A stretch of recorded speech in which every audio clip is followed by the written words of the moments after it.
नमस्कार दोस्तों, स्वागत है आपका आपके चैनल लेट्स टॉक बिजनेस में, जहां हम करते हैं मार्केट की बात थोड़े फन के साथ। तो आज हम पढ़ने वाले हैं पी रेशियो के बारे में और कैसे पी रेशियो से हम पता लगा सकते हैं कि कोई कंपनी ओवर वैल्यूड है या अंडर वैल्यूड, और कैसे सिर्फ पी रेशियो को देखकर इन्वेस्टिंग करके हम कितनी बड़ी गड़बड़ कर सकते हैं।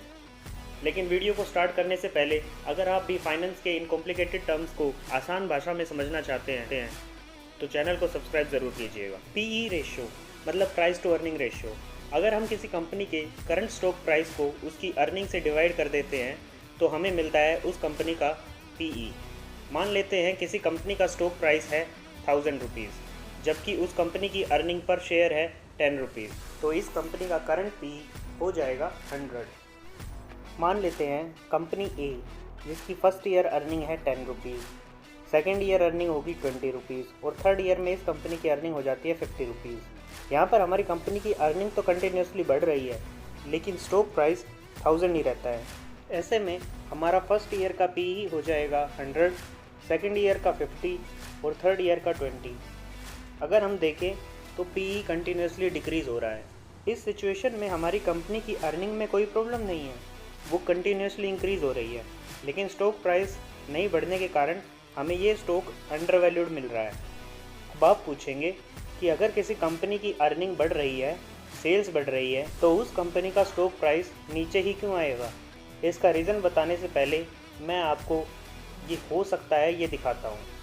ये पी चार्ट पीडीलाइट इंडस्ट्रीज़ का है। मार्च 2015 में पीडीलाइट का पी लगभग 60 था, जबकि कंपनी का अर्निंग पर शेयर लगभग 10 रुपये।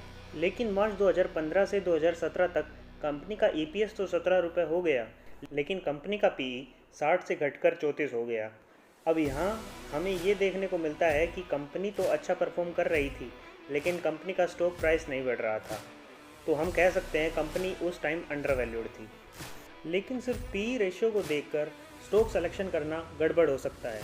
इसे हम साइक्लिक स्टॉक जैसे रियल एस्टेट कंपनीज़ में बिल्कुल अप्लाई नहीं कर सकते, क्योंकि अगर किसी साल रियल एस्टेट का दाम बढ़ता है तो उस साल इन कंपनीज़ की अर्निंग अच्छी होती है और इनका पीई कम हो जाता है, लेकिन ये ग्रोथ परमानेंट नहीं होती और हम इन कंपनीज़ में हाई रेट्स पर फंस जाते हैं।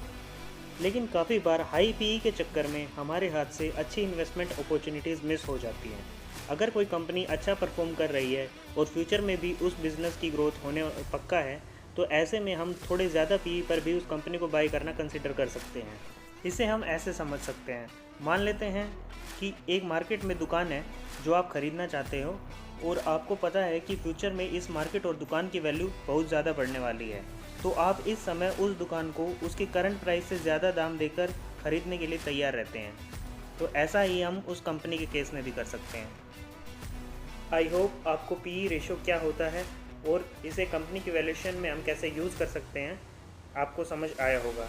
चलिए दोस्तों, फिर मिलेंगे मार्केट के इन्हीं इंटरेस्टिंग कंसेप्ट्स के साथ। तब तक के लिए कीप लविंग, कीप फॉलोइंग। जय हिंद।